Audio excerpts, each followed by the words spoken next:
Okey, hai, apa kesan buruk dan juga efek aplikasi seperti iShare Fans, LikeShare dan juga mana-mana aplikasi yang seangkatan dengan mereka ini terhadap YouTubers dan korang punya YouTube channel? Jom.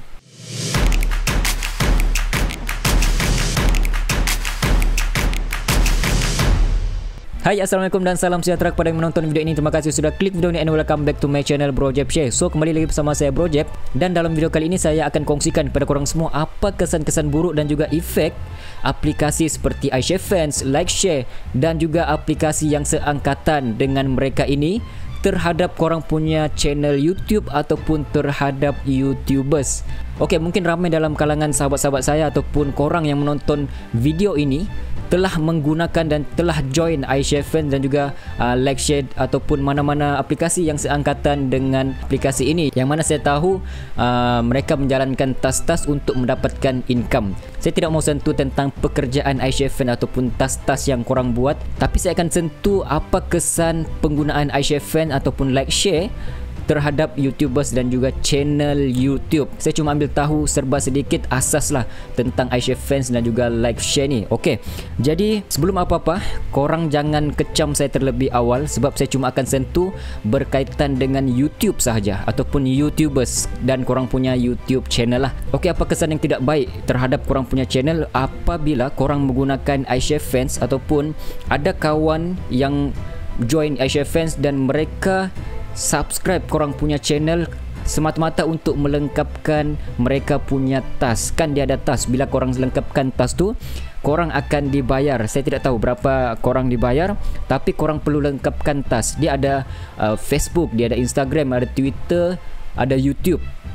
Tapi saya sentuh bab YouTube. Jadi apabila iShare Fans ataupun mereka yang menjalankan task ataupun tugas untuk mendapatkan pendapatan harian dan mereka subscribe ataupun like, komen kepada korang punya video dan channel YouTube, itu akan menambahkan korang punya subscriber, like dan juga mungkin views.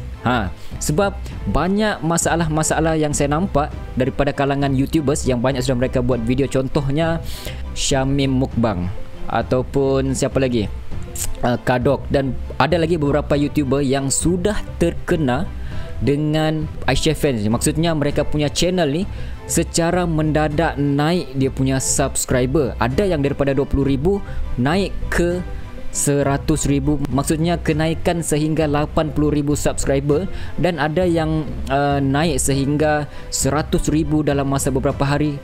Kadok naik 40,000 dalam masa 4 hari. Jadi dengan peningkatan jumlah subscriber yang sangat drastik, tapi jumlah views ataupun dia punya impression ataupun audience retention sangat rendah.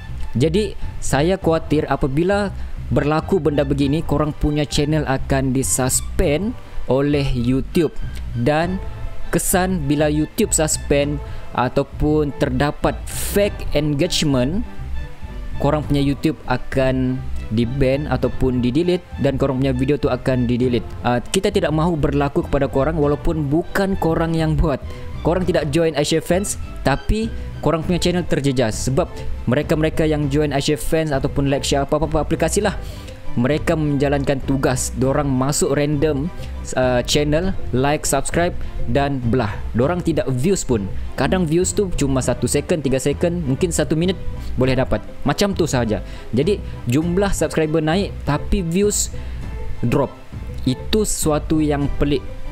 Okey, jadi YouTube kemungkinan akan suspend lah perkara sebegini. Jadi dalam YouTube saya akan kongsikan kepada korang semua fake engagement policy.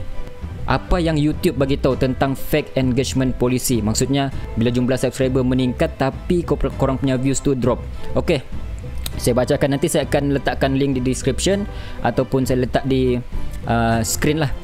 Okay, YouTube doesn't allow anything that artificially increase the number of views, likes, comment or other metric either through the use automatic system or by serving up videos to unsuspecting viewers. YouTube tidak membenarkan apa-apa aktiviti untuk menaikkan jumlah views, like, komen ataupun aktiviti yang menaikkan channel YouTube secara mendadak lah.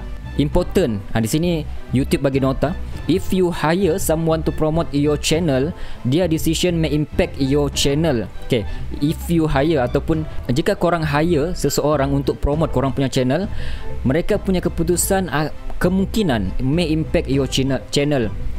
Kemungkinan akan bagi impact kepada korang punya channel. Sama juga dia punya konsep macam aplikasi yang saya mention, ShareFan ataupun LikeShare ni, dia seakan-akan kita hire seseorang untuk nampak kita punya view, untuk subscribe kita punya channel. Dia lebih kurang macam tu, walaupun tanpa pengetahuan kita ataupun content creator kan. Itulah yang terjadi bila korang punya subscriber 20,000, tiba-tiba dalam masa 20 hari naik 80,000 ataupun naik 100,000, ataupun macam Kadok 4 hari naik 40,000.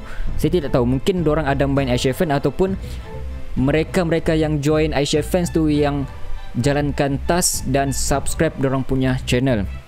Benda tu sama maksudnya dengan apa yang dimaksudkan dengan YouTube ini. If you hire someone to promote your channel, their decision may impact your channel. So berhati-hati. Any method that violates our policy may result in content removal, ataupun konten korang tu, video korang tu akan di remove or delete dan channel akan di take down. So hati-hati bila berlaku satu aktiviti yang mencurigakan beginilah. We consider engagement to be legitimate. Ini korang boleh baca, nanti saya akan letakkan link di bawah. Jadi inilah kesan apabila korang menggunakan third party untuk menaikkan jumlah subscriber, jumlah views, jumlah likes. Ramai yang tanya kepada saya, bro, bolehkah saya beli subscriber untuk naikkan saya punya jumlah subscriber? Saya kata no, jangan gunakan jalan yang singkat untuk terus naik. Korang perlu lalui proses yang dilalui oleh YouTuber-YouTuber yang sudah besar ataupun YouTuber yang sudah berjaya. Korang lihat hari ini yang sudah ada 1 juta subscriber, mereka juga lalui proses-proses yang payah. Sebab apa yang paling susah dalam YouTube ini adalah mendapatkan 1000 subscriber yang pertama. Situlah kita struggle. Sebab untuk dapatkan 2000 subscriber yang seterusnya ataupun 1000 subscriber yang kedua seterusnya, korang sangat senang. Tapi untuk mendapatkan 1000 subscriber yang pertama memang sangat susah. Jadi saya punya nasihat kepada yang main iShareFan tu, kalau boleh janganlah korang buat task di YouTube. Kita tidak boleh lang, tapi mungkin korang boleh banyakkan buat task di Facebook ataupun Instagram, mana-mana yang bolehlah, tapi jangan di YouTube ataupun kurangkan di YouTube. Sebab kesian content creator ataupun YouTuber yang terkena tempias akibat korang punya aktiviti yang dianggap sebagai spam ataupun dianggap sebagai membeli subscriber dan juga views, like dan sebagainya. So kesiankanlah kami sebagai YouTuber yang tidak mahu kami punya channel ni terban ataupun di-remove oleh YouTube disebabkan aktiviti yang mencurigakan sebegini. Jumlah subscriber naik tapi jumlah views drop. Itu something wrong di situ. Dan kepada YouTubers ataupun content creator, saya nasihatkan tidak ada jalan pintas untuk berjaya. Korang perlu lalui step by step lah, okay? Dan satu lagi nasihat untuk yang main iShareFan, kalau benda tu saya tidak katakan sebagai haram dan sebagainya, cuma kalau pendapatan tu kita boleh katakan sebagai syubha, elakkanlah, terutama sekali kepada yang Muslim, sebab kita ni terikat dengan hukum hakam. So itu saja nasihat saya. Saya harap korang tidak salah faham dengan apa yang saya maksudkan. Saya cuma kaitkan aplikasi-aplikasi third party sebegini, kesannya terhadap korang punya channel YouTube ataupun kepada YouTubers. Okey, jadi itu saja perkongsian untuk kali ini dan saya harapkan korang dapat sesuatu daripada video ni berkaitan tentang third party application yang melanggar peraturan dan juga polisi daripada YouTube. Kita menumpang di YouTube ni, pastikan kita ikut peraturan lah. So itu saja untuk video kali ini dan kita akan jumpa di video akan datang. Saya Bro Jeb, sharing tanpa boring. Assalamualaikum.